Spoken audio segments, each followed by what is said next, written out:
ذرا سوچئے، صرف 90 سال، اتنے سے عرصے میں ایک بغاوت کی راکھ سے ایک پورا ملک کھڑا ہو گیا، پاکستان۔ آج ہم اسی حیرت انگیز سفر کی کہانی دیکھیں گے جس نے برے صغیر کی تاریخ کا دھارا ہی موڑ دیا۔ تو آخر یہ ہوا کیسے؟ یہ سوال ہی تو آج کی ہماری گفتگو کا مرکز ہے۔ ایک ایسی کہانی جو ایک ناکام بغاوت سے شروع ہوتی ہے اور ایک نئے ملک کی پیدائش پر ختم ہوتی ہے۔ یہاں دو اہم تاریخیں ہیں، ایک 1857 جب جنگ آزادی نے سب کچھ بدل ڈالا، اور دوسری 1947 جب تقسیم ہوئی۔ تو ان 90 سالوں کے بیچ میں آخر کیا ہوا؟ کون سے واقعات تھے جنہوں نے اس راستے کو شکل دی؟ چلیں اس سفر کا آغاز کرتے ہیں۔ تو ہماری کہانی کا پہلا پڑاؤ ہے 1857۔ یہ صرف ایک بغاوت نہیں تھی، نہیں، یہ ایک پورے دور کا خاتمہ تھا۔ ایک پرانی دنیا جیسے مٹ گئی تھی، اور اب ہندوستان کے لوگوں کے سامنے ایک بالکل نئی حقیقت تھی جس میں جینے کے لیے نئے راستے، نئی حکمت عملی ڈھونڈنی تھی۔ تو جنگ آزادی کے بعد کیا ہوا؟ سب سے بڑی تبدیلی یہ تھی کہ ایسٹ انڈیا کمپنی کا راج ختم، مغل سلطنت کا رسمی خاتمہ، اور اب ہندوستان پر براہ راست برطانوی تاج کی حکومت تھی۔ یہ کوئی چھوٹی موٹی تبدیلی نہیں تھی، اس نے طاقت کا سارا توازن ہی بدل کر رکھ دیا۔ اب اس نئی حقیقت میں سر سید احمد خان جیسے دور اندیش لوگوں نے ایک بات سمجھ لی کہ اگر مسلمانوں کو آگے بڑھنا ہے تو اس کا واحد راستہ جدید تعلیم ہے۔ انہیں انتظامیہ میں نئے پیشوں میں اپنا مقام بنانا ہوگا، اور اسی سوچ کے تحت انہوں نے اسکولوں اور کالجوں کی بنیاد رکھنا شروع کی۔ تو جب تعلیم آئی تو اس کے ساتھ ساتھ سیاسی شعور بھی آیا۔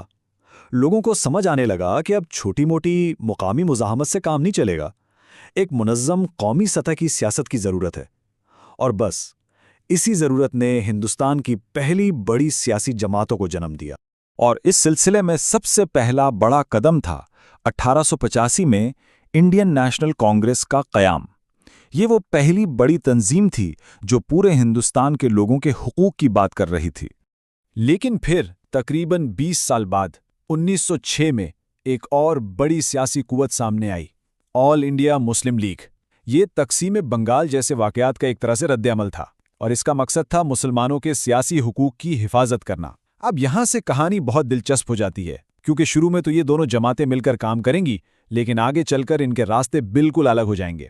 اس تعاون کی ایک بہترین مثال ہمیں 1916 میں میثاق لکھنؤ میں ملتی ہے۔ یہ ایک تاریخی لمحہ تھا جب کانگریس اور مسلم لیگ دونوں نے مل کر انگریزوں کے سامنے مشترکہ مطالبات رکھے، ہندو مسلم اتحاد کی ایک زبردست مثال۔ لیکن یہ اتحاد زیادہ دیر تک چل نہیں سکا۔ پہلی جنگ عظیم کے بعد حالات بدلے، اور اب مستقبل کے ہندوستان کو لے کر گہرے اختلافات سامنے آنے لگے۔ سوالات بڑے بنیادی تھے، حکومت کا ڈھانچہ کیسا ہو، اقلیتوں کے حقوق کی ضمانت کون دے گا؟ اور پھر آیا 1920 کا وہ فیصلہ کن موڑ۔ قائد اعظم محمد علی جناح، جنہیں کبھی ہندو مسلم اتحاد کا سفیر کہا جاتا تھا، انہوں نے کانگریس پارٹی چھوڑ دی۔ یہ بس ایک استعفیٰ نہیں تھا، یہ اس بات کا اشارہ تھا کہ راستے اب الگ ہو رہے ہیں۔ اور یہ اختلاف کتنا گہرا تھا اس کا اندازہ ان دو دستاویزات سے ہوتا ہے۔ ایک طرف تھی 1928 کی نہرو رپورٹ، جو ایک مضبوط مرکزی حکومت چاہتی تھی جہاں اقلیتوں کے لیے کوئی خاص تحفظات نہ ہوں، اور دوسری طرف تھے 1929 میں جناح کے 14 نکات، جن میں ایک وفاقی نظام، صوبائی خود مختاری اور مسلمانوں کے لیے آئینی تحفظات کا مطالبہ کیا گیا تھا۔ مطلب صاف تھا، مستقبل کے لیے دو بالکل مختلف نقشے میز پر تھے۔ تو جب کوئی درمیانی راہ نہیں نکلی، جب سمجھوتے کی کوششیں ناکام ہو گئیں، تو پھر ایک بالکل نیا، ایک انقلابی خیال سامنے آیا، خیال ایک الگ وطن کا۔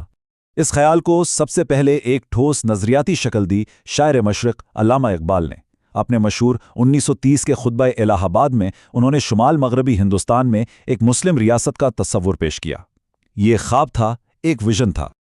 اور پھر 3 سال بعد 1933 میں کیمبرج میں پڑھنے والے ایک طالب علم چودھری رحمت علی نے اس ویژن کو ایک نام دے دیا، اور وہ نام تھا پاکستان۔ اب اس خواب کی ایک پہچان تھی، ایک نام تھا۔ اور پھر 1940 میں لاہور کے منٹو پارک میں وہ تاریخی لمحہ آیا جب یہ خواب، یہ نام ایک باقاعدہ سیاسی مطالبہ بن گیا۔ آل انڈیا مسلم لیگ میں قرارداد لاہور منظور کی، جسے بعد میں قرارداد پاکستان کہا گیا۔ اب یہ صرف ایک خیال نہیں تھا، یہ ایک منزل تھی، اور اس منزل سے پیچھے ہٹنے کا کوئی سوال ہی نہیں تھا۔ اس کے بعد تو جیسے وقت نے رفتار پکڑ لی، 1942 کا کرپس مشن آیا، ناکام ہوا۔ 1946 کا کیبنٹ مشن پلان آیا، وہ بھی ناکام ہوا۔ ہر ناکامی کے ساتھ تقسیم کا امکان حقیقت کے قریب آتا جا رہا تھا، اور آخرکار لارڈ ماؤنٹ بیٹن آخری وائس رائے بن کر آئے، جن کا کام بس ایک تھا: اقتدار کو منتقل کرنا، چاہے جیسے بھی ہو۔ اور بالآخر 14 اگست 1947 کو وہ 90 سالہ سفر اپنی منزل کو پہنچا۔ برطانوی ہند تقسیم ہوا اور پاکستان نے دنیا کے نقشے پر ایک آزاد ملک کی حیثیت سے جنم لیا۔ تو 1857 کی ناکام بغاوت سے لے کر 1947 میں ایک نئے ملک کے بننے تک، یہ 90 سال کی کہانی ہمیں سکھاتی کیا ہے؟ یہ ہمیں نظریات کی طاقت کے بارے میں بتاتی ہے۔ یہ دکھاتی ہے کہ کیسے ایک خیال جب اسے تعلیم سے سینچا جائے، سیاست سے آگے بڑھایا جائے، تو وہ ایک ایسی حقیقت بن جاتا ہے جو نہ صرف نقشے بدلتی ہے بلکہ کروڑوں لوگوں کی پہچان اور تقدیر بھی بدل دیتی ہے۔